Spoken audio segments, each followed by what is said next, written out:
Now time for the 7 things you'll be talking about today. Number 7. The University of Alabama fraternities held vigils for Charlie Kirk yesterday. Now you may be thinking to yourself, why did they do that? Well, it's because those were the people he was speaking to. The NFL at their football game last night held a moment of silence for him. They referenced him at the Major League Baseball game with the Yankees yesterday as well.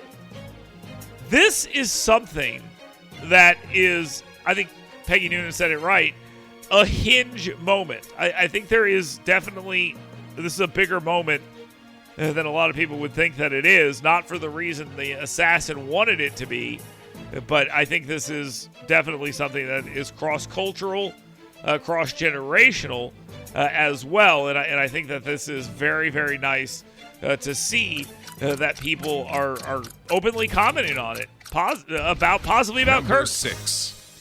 The United States Department of Education has terminated funding for minority-serving institution grants that relied on racial quotas. Now, here's the thing about this. They're redirecting those funds, so the funds aren't going away. You're gonna, anytime you cut anything to anywhere, people are going to die and all that other stuff. But now they're going to under-resourced students regardless of race, as it should. And somebody messaged me yesterday when they read this story or heard this story that hopefully this means we can get out from under decades-long desegregation orders. I don't know if that's true. I don't know. I have not heard anything about that. I will ask about that if this has anything to do with this. But the Department of Education is making a lot of moves, and hopefully there's some good news that's coming on that front. Number 5. The Consumer Price Index rose 0.2% in August, mostly because of gas prices, accordingly, leading to a slightly higher than optimal annual rate of 2.5% inflation, which the media is calling high, which is interesting, considering they told us 7% inflation was transitory and with nothing to worry about. But okay, look, it is what it is. It's different when you're Joe Biden and Donald Trump, apparently. There's speculation about Donald Trump's tariffs that were supposed to lead to massive inflation. That did not happen.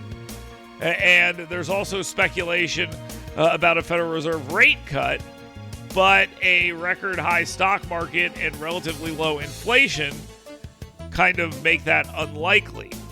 Now, we also learned earlier this week that they've been cooking the books on the job numbers for quite some time.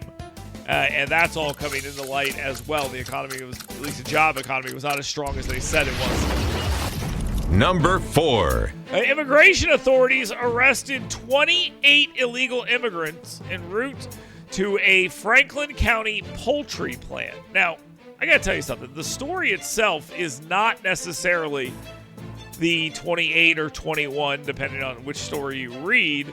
It's not about the 28 or 21 individuals who were arrested. It's about how they did it. They did it with a checkpoint and roadblocks. Yeah, that's right. The Alabama Coalition of Immigrant Justice posted about the raid on Facebook, warning people about it. But they are really going after this. This happened at the Russellville's Pilgrim's Pride meat processing plant. And it's exactly what they're supposed to be doing. It's a countywide ICE operation. 28 people total detained. There we go. There's the correct answer. And it is just great to see. Number 3. United States Representative Dale Strong successfully inserted a measure into legislation that would allow Redstone Arsenal to hire contract security forces to help end the long lines at the gates for its 40,000 personnel. It'll also help protect military assets and prepare for the move of Space Command headquarters to the area. The House has passed that legislation that would allow them to hire that. We had talked about it. We had mentioned that to Dale Strong and others, and they did it. They did it, and that's fantastic. And we're seeing action being taken on problems that are being raised to them. Now, am I saying that we did this? No, I'm not. I'm saying I did this. Let's make sure we get this straight. I did this. It probably had a lot to do with lieutenant colonels and stuff having to stand at the gate and wave through cars and check badges and stuff as well. But look, I don't care how it gets done. I just care that it gets done. Number 2. Wired magazine says that right-wing activists are targeting people for allegedly celebrating Charlie Kirk's death. And they are whining about an anonymous website posting identifying details of individuals who are doing this. And now those people are getting fired. Oh, well, so sad. You decided you wanted everyone to know you were an a-hole, and your employer said, we don't want to work with a-holes. Yeah, I'm sorry, we don't want to do this, and they're running them out. That's some good news. It's nice to see. It's not so fun when the shoe's on the other foot, is it? It's not so fun, is it? Yeah, now they're complaining. An anonymous website. It's leading to death threats. Can you imagine these people having the nerve to say that stuff? Now, time for the number 1 thing you'll be talking about today. As Charlie Kirk's body was moved back to Arizona with a vice presidential escort with J.D. Vance and his wife accompanying the body and the grieving spouse, Alabama politicos continue to voice their opinions. Katie Britt spoke at a press conference and said very clearly, Charlie Kirk's death was a political assassination. Full stop. The time for unity and peace in our nation is now. Now, she's taking a little heat for that, for expressions of calls for unity. And I'm going to just tell you this right now. She is right in general, but I understand why people are upset about this. All the mainstream Democrats seem to be saying the right thing, but their base doesn't seem to care.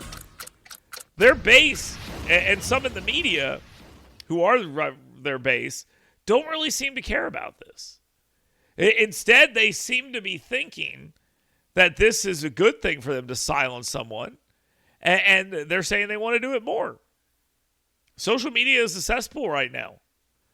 And not for the reason you're hearing from the media, because as I pointed this out on Twitter, I think the other day, I said we are 15 hours from the American media saying that the problem with this is how Republicans and conservatives and Charlie Kirk fans are reacting to it. And we're at that point. And they've just now allegedly caught the individual responsible, and we are now instead concerned about whether or not Dale Jackson's mad about it. Okay? Just keep that in mind. Trump has announced live on Fox and Friends that we have the suspect in custody with a high degree of certainty. So that's where they're at right now. We'll stay on top of that piece of information. Thank you for those of you who are continuing to send in pictures of dashboards and good news. We will take those and talk about some of that next. We'll stay on top of this other information about the arrest as well. We'll get on top of that. You stay here. We'll bring you more information. Keep it locked right here on WVNN. Get WVNN's Dale Jackson's 7 Things You Should Be Talking About Today right in your email box every morning. Go to yellowhammernews.com and sign up today.